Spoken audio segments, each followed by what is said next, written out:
Ladies and gentlemen, I'm joined with Kate Jackson after your success in your previous outing. Bellator, you're back again, fighting another easy to pronounce opponent in Lena of. Sounds that's how we'll do it, Kate. But after that last fight, we were joking around because obviously she does a lot of the kind of modeling stuff like that. There's a lot of outside stuff of her, but she had the kind of like the Bellator had a little bit of a little brand thing with it, and you kind of stumped all over that. How did Yeah. that? How's things been after that victory? Because that was a good performance. I have to say, you looked absolutely spot on in that fight. Oh, I was, not particularly happy afterwards. I missed a lot of opportunities to finish that fight, I think. And yeah, that's always disappointing. But yeah, there were parts of it that were definitely good anyway. Yeah, I thought you were quite dominant. I thought you asserted yourself. I thought you kind of really stamped your mark in the division as well. I think it was a great card to be on, great way to showcase your skill set, and obviously you got yourself an opponent here.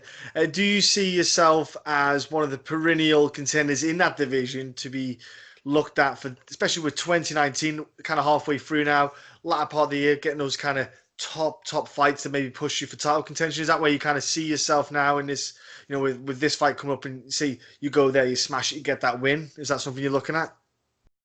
I'd really like it to work that way. I honestly have no idea how Bellator are seeing it at the moment because obviously it's been a while since my last matchup, so I'm not really sure what they have planned next or if they have anything planned next. Stop being so humble. Come on, come on, come on. Let's do some can-do attitude. Go, yeah, I'm the bomb. I'm gonna whip all you, line them Oh yeah, up, I'll knock them I'd down. love another fight. Definitely love another fight by the end of the year, but unfortunately, I don't normally get much say in the matter. So there's a certain extent of just having to accept it as it is, really. But you see that. But if you push it on social media, you just say there, look, let's go again. Do like the whole right one down, let's get the next one. I'm sure if you press it, because they obviously do a lot. Obviously, they're putting a bit more of an emphasis with the UK side of things. They got the deal with the TV deal with Sky Sports. The kind of abundance of UK-based fighters are signed up. And I think is it July they go to Ireland or something. It's hard to keep up with the roster for hard to keep up with all the cards for all the events. So, I'm sure if you were to press for it, you could easily get one or if not two. In the meantime, keep yourself busy. I see you doing a lot of the grappling tournaments. Is that something you really want to kind of hone in on and tighten it up a little bit? So, obviously it kind of replicates itself in MMA. Yeah, well, it's basically I can do seem to be able to do as many jiu-jitsu tournaments as I like as long as I'm not training for a fight. Yeah. Whereas I think with striking matchups, it's a lot trickier to get permission for. Mm. So it like jiu-jitsu is just something I can decide to do a couple of weeks out and just go with my teammates and just have a good time. Whereas like, it's a bit more loaded when it's an actual fight. Yeah, because they don't want you getting concussed or cut and all that kind of stuff. I suppose they accept that you're a responsible adult and that if you go grappling comp to tap well before there's a potential of an injury. They hope you do anyway. Yeah, well, I gave up the European ADCC trials for this fight, so it Ooh. better in the way I want it to because yeah, that fell too close to the fight, so I was really disappointed about that. So your opponent better not pull out then, is what you're trying to say. Oh God. I think her last fight or her last fight that didn't happen, she pulled out injured. So I'm just desperately hoping that if I haven't heard anything by this point, that would happen. Just call up Scott. Scott, you better have a goddamn replacement ready, just in case I'm not. We'll have words, son, if you don't. Yeah, well, I don't think they'd want to give me. I think it's one other. Well, there's definitely one other flyweight bout on the card, but I don't think they'd pull one of them to give me an opponent. So I'd probably be in trouble. And so obviously we on the card, Bryony's coming back as well, and that was kind of out the blue. I saw that, and then that was kind of. Did you talk to her about this? Have you spoke to her? Have you recently? Because I know you guys have corresponded past. Yeah, I really wanted I wanted that matchup for her, and I Mm. know it's one she asked for it as soon as it became even vaguely public that they were looking for an opponent for Denise. But from what she said, it didn't initially look like it was going to work out. And I think they came back to her and said, no, actually, like, we're going to go ahead with it. So yeah, I'm glad. I think it was obviously Denise is a very good striker, and Bryony's a little bit undersized for flyweight, but she's a good grappler and she's a good wrestler. So I'm hoping she can pull it off. Yeah, it's cool to see her back as well. She's an absolute sweetheart, and there's quite a few fights for UK women at the moment going about. Obviously, Molly McCann's going in the UFC fight coming up against Lipsky. That's going to be wild to say the least. Woo, that's going Yeah, to be fireworks. yeah, I'm looking forward to that one. Should be good as well. So my fight and then Molly's fight.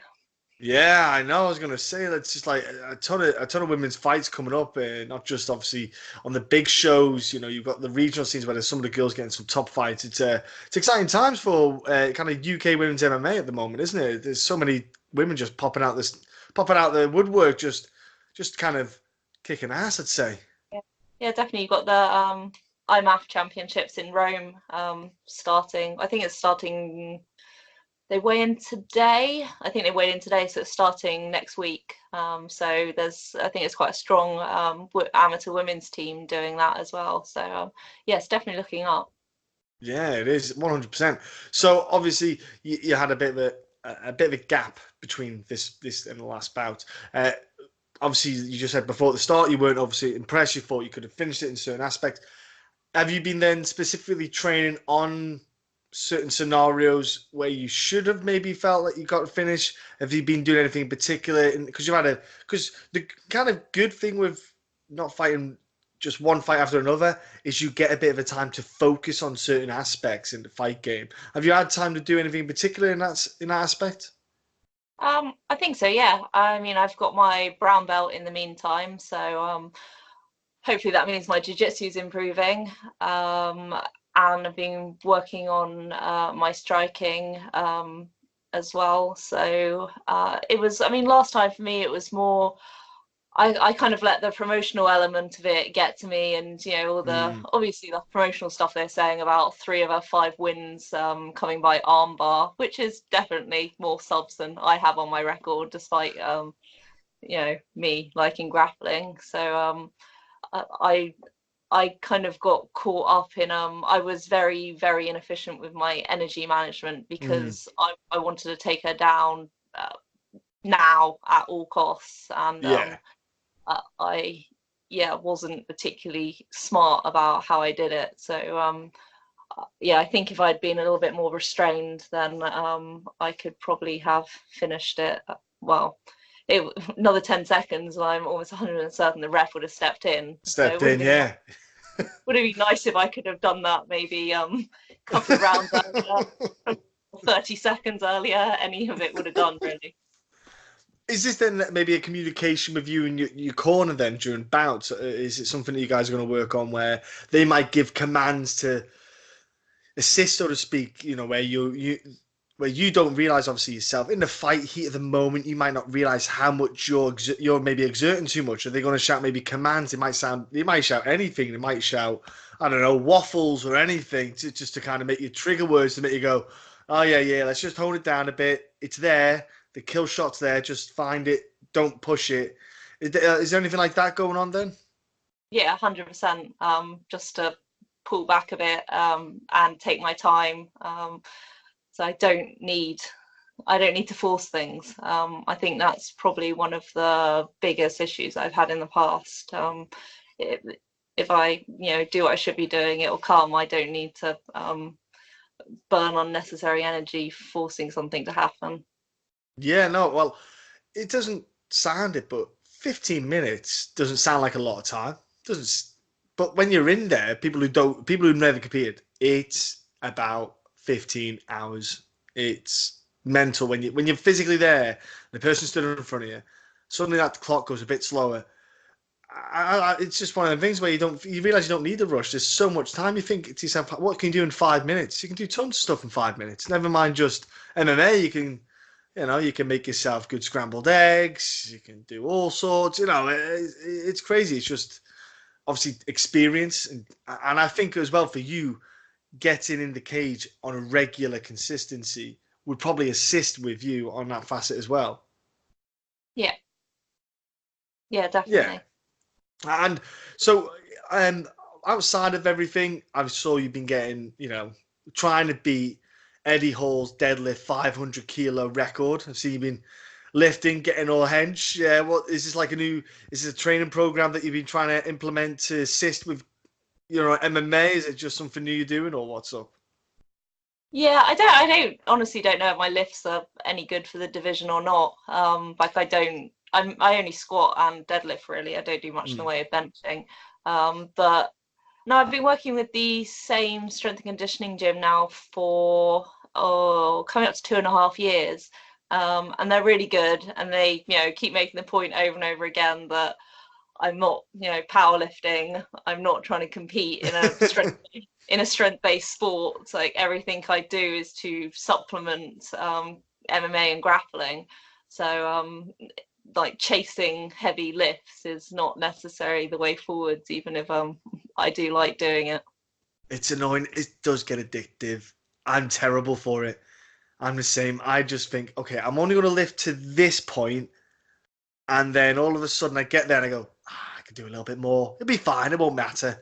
And because I don't have someone there to stop me, I'm awful. I fall into the trap and I just start lifting a bit more and a bit, and I start doing bloody kind of heavyweight, like bodybuilder lifting. It's just like, you idiot. It's all about kind of plyometric, explosive movements. I try to put more kettlebell stuff into my workouts myself. I find they're absolute horrific workouts. Kettlebells kick my ass. There's nothing fun about them. There's nothing nice about them. But they work. That's the good thing about them, and they hit the stabilizer muscles and stuff like that. Do they incorporate that kind of stuff with your training sessions and that? Yeah, I mean a lot of it. So there's kettlebells, a lot of it with dumbbells as well. I don't tend to. I probably should film some of it. A lot of my warm ups sort of plyometric based, Mm. but like filming warm ups seems kind of boring, so I don't bother.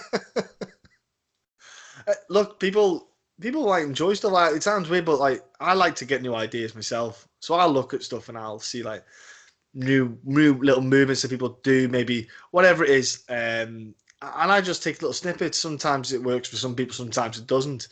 Uh, on your downtime, is there anything particularly been up to of late? Have you been doing taking anything up to kind of occupy your mind, or any new hobbies going on in your little world? Uh, no, nothing particularly exciting. Get out with my teammates a fair bit, and the moment it's more watching them eat than eating myself. But, yeah, I can always go out for coffee, so at least there's something there. Yeah, there's some silver lining and somewhere in it. That's what you look for. Yeah, yeah, it's not straw weight's probably horrible enough that I have to be careful about the amount of milk I drink, but flyweight's fine. I can have coffee, so that's cool. Yeah, sure. That'd be horrible cutting down on that another 10. Oh, imagine that. Thinking about it now, another 10 pounds. Yeah, Oof. Just yeah, I still remember the last time quite vividly. It was last time it was against Bryony actually, and it was not definitely not my favourite cut ever. it seems that more fighters lately are starting to accept that it doesn't matter. Like cutting to that be all, like that, making that utter cut to that really low weight. People are starting to realize they don't need to. They can go that one weight class above, and the performance is probably greater. Your head is more hydrated, so your brain's more protected, so the opportunity of a knockout is lessened as well to an extent. Obviously, the people in the high weight class have maybe a bit more pop around here and there, but as a whole, it seems that people are doing it for the health options as well. It's just better for the longevity of the life. Yeah, I think I would. I think I'd possibly still consider straw weight if it was there as an option, but Mm. Bellator doesn't have it. So No. I'm quite grateful that's not something I have to worry about. I mean, there are definitely women in the flyweight division that are a bit bigger than me, but so far nothing so terrible that it's made me desperately want to drop. Yeah. Well, every now and then you'll find the odd person who's just giant in that division. Every now it happens, but all in all, I think you probably will be not. They won't be too dissimilar to a lot of the opponents you have. Looking at your physique and when you compete as well, I don't see you outsized when you're in there. Yeah, I think Valerie Letourneau goes into the fights a bit heavier than me Mm. because they weigh us in Europe the day of the fight, and California does as well. So I think they've released some of the figures. So yeah, some of them go in about 140, Mm. whereas I'll this time around especially maybe just before the fight I'll be pushing 135 fully clothed. So yeah, but I'm currently over cutting water weight just for the sake of it. Yeah. Well, I was going to say, yeah, that's what you got to remember. It's fluids. You know, they put the weight on, but they put on water. They're not put on. They're not. You're not suddenly putting those muscles on. So that's the kind of benefit to it. Like I say, I think this matchup with Lena is going to be a fun fight. You know, she is an entertaining fighter. She will strike, but she's also got some good options on the ground herself. I like the opponent. Have you looked at it yourself? Have you researched her at all? Mostly left it to my coaches, but her striking's definitely good, solid, Mm. because that's her background. Yeah. But yeah, I from what I can see, a lot of her ground game is mostly nowadays based on she'll take any opportunities that are there, but I don't Mm. think she goes out of her way to be on the ground, definitely. No. No, she's an opportunistic grappler. Yeah, like I've seen from what I researched off her, that's what I thought. She will go for certain submissions. She doesn't always get them, but whenever the grappling kind of scramble comes, she's not too bad at jumping on for a little submission here and there. And I think it's a good matchup for you. Honestly, Kate, I think it's gonna be a cracker. And obviously, the last time you performed, I think people will remember, especially when it comes close to the fight time. They'll remember the performance you put on, and I think we're going to see a greater version of you since then. Especially if you critique yourself the way you do, that's a good thing because it means you're wanting to improve and you're seeing areas to improve on. I can't wait to see a fight again. And like I say, it's been too long. Last time I didn't have a big long beard. That's how long it's been. There you go. Just to give you an idea. Okay, but before I let you go though, what's your social media so people can jump on, watch you get hench with the deadlifts? It is just Kate Jackson for Facebook, and Twitter and Instagram are KPA Jackson.